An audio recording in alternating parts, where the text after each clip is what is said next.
Lições bíblicas. Os ataques contra a Igreja de Cristo. As sutilezas de Satanás nestes dias que antecedem a volta de Jesus Cristo. Lição 4. A sutileza da normalização do divórcio. Texto áureo. Assim, não são mais dois, mas uma só carne.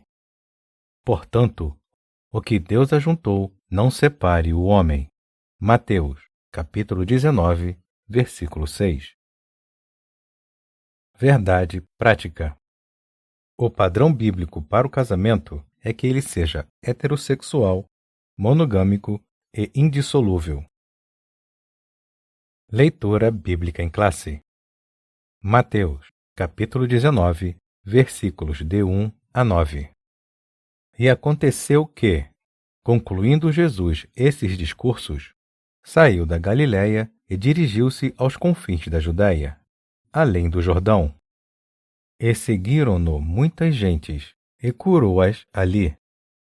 Então, chegaram ao pé dele os fariseus, tentando-o e dizendo-lhe: É lícito ao homem repudiar sua mulher por qualquer motivo? Ele, porém, respondendo, disse-lhes: Não tendes lido que, no princípio, o Criador os fez macho e fêmea? E disse: Portanto, deixará o homem pai e mãe e se unirá à sua mulher, e serão dois numa só carne? Assim, não são mais dois, mas uma só carne. Portanto, o que Deus ajuntou, não separe o homem. Disseram-lhe eles: Então, por que mandou Moisés dar-lhe carta de divórcio e repudiá-la? Disse-lhes ele: Moisés, por causa da dureza do vosso coração, vos permitiu repudiar vossa mulher. Mas, ao princípio, não foi assim.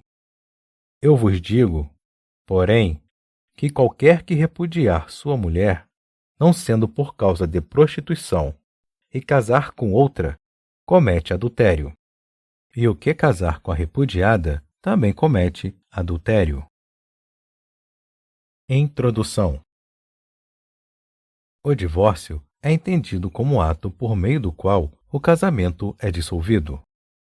Nesse aspecto, o divórcio é a dissolução absoluta da aliança conjugal, tendo como resultado a anulação de seus efeitos civis.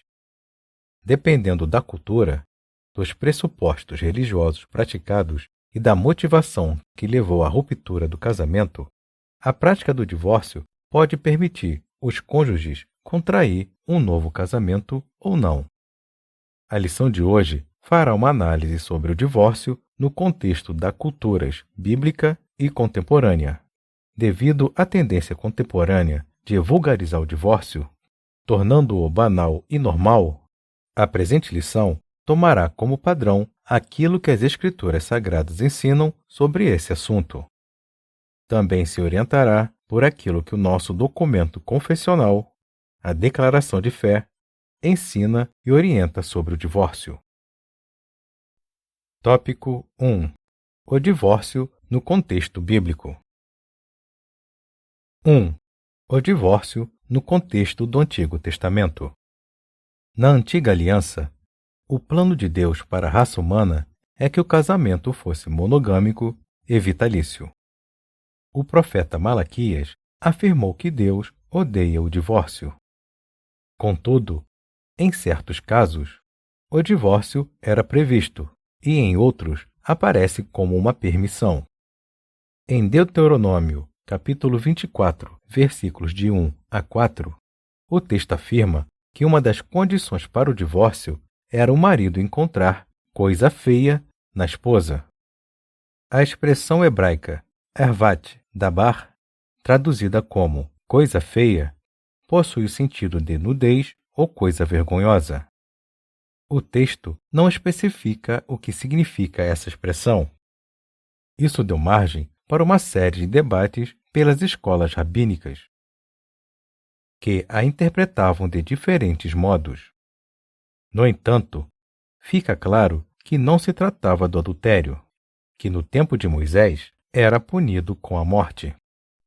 Fica claro também que, após o divórcio, a mulher poderia se casar com outro homem e que, nesse caso, ela não estaria cometendo adultério. Em outras palavras, em tal circunstância, o seu segundo casamento era legítimo. Mas seu primeiro marido, de quem ela havia se divorciado, não poderia se casar novamente com ela. 2. O divórcio no contexto do Novo Testamento. No texto de Mateus, capítulo 19, Jesus mostra que o plano original de Deus é que o casamento dure para toda a vida. Ele também rejeita todas as outras razões ou motivos dados pelos fariseus para justificar o fim do casamento, inclusive a coisa feia citada na lei de Moisés ou coisa indecente. De acordo com Jesus, o único motivo que justifica a separação é se um dos cônjuges praticou relações sexuais ilícitas. A expressão relações sexuais ilícitas traduz o termo grego moixao mai, que significa adulterar. No texto de Mateus, portanto, o seu sentido é de alguém que cometeu adultério.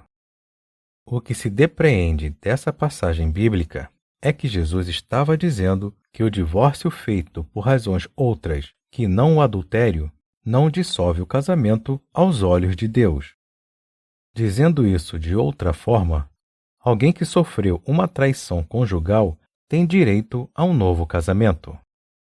Contudo, se a motivação não foi a infidelidade conjugal e ele se casar com outra, comete adultério. A declaração de fé das Assembleias de Deus reconhece a legitimidade de um novo casamento quando o motivo do fim do primeiro casamento foi o adultério. No contexto das cartas de Paulo, o casamento também é para a vida toda.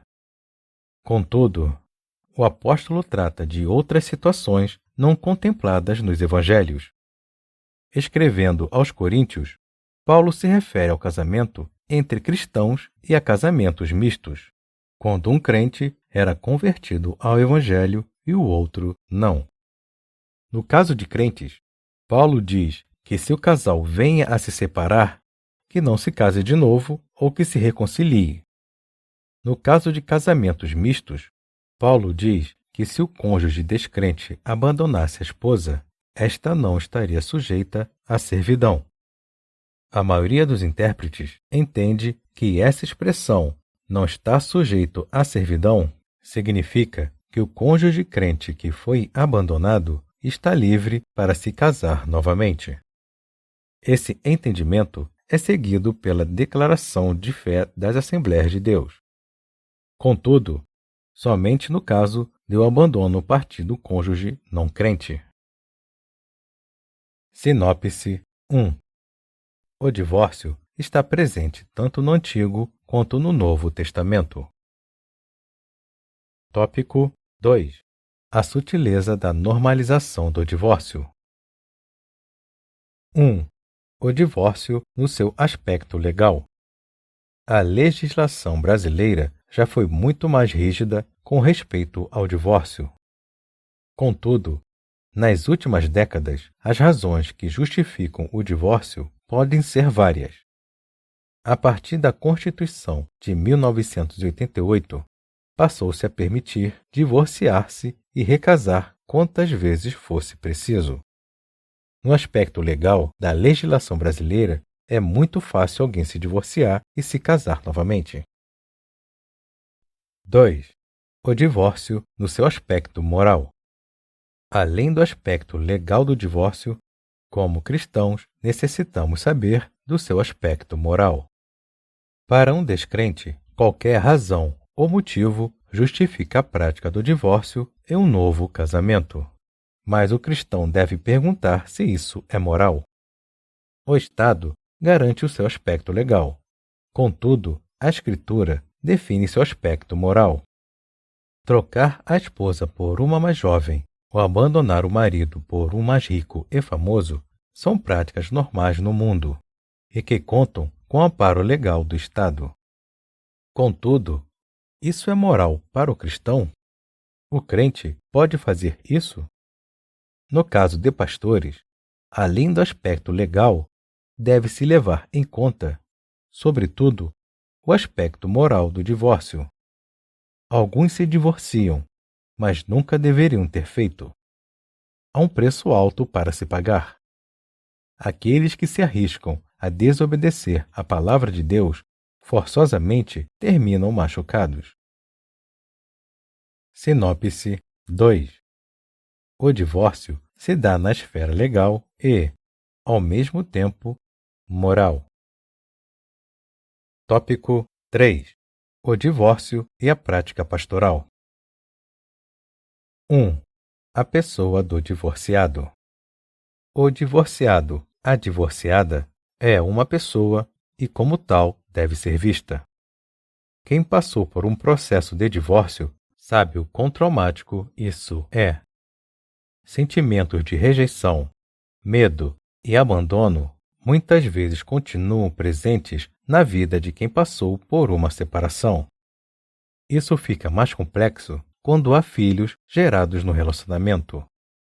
A alienação parental é uma tentação, mas nunca a forma mais adequada a ser buscada. Divorciados devem obter aconselhamento pastoral e, concomitantemente, o acompanhamento psicológico não deve ser negligenciado. 2. O divorciado como cristão. Outra coisa acerca de quem passou por um processo de divórcio diz respeito à sua condição de membro da igreja. Talvez esse seja um dos principais desafios pastorais da atualidade. Os pastores são desafiados dia a dia a tratar com essa questão. Os casos de divórcio se multiplicam e as razões que os motivaram nem sempre são bíblicas. Cada situação deve ser analisada com cuidado, de forma que o divorciado não deixe de ser visto como alguém amado por Deus. Contudo, que esse amor não sirva de justificativa para anular a justiça de Deus, que exige uma vida que se oriente por sua palavra. Sinopse 3.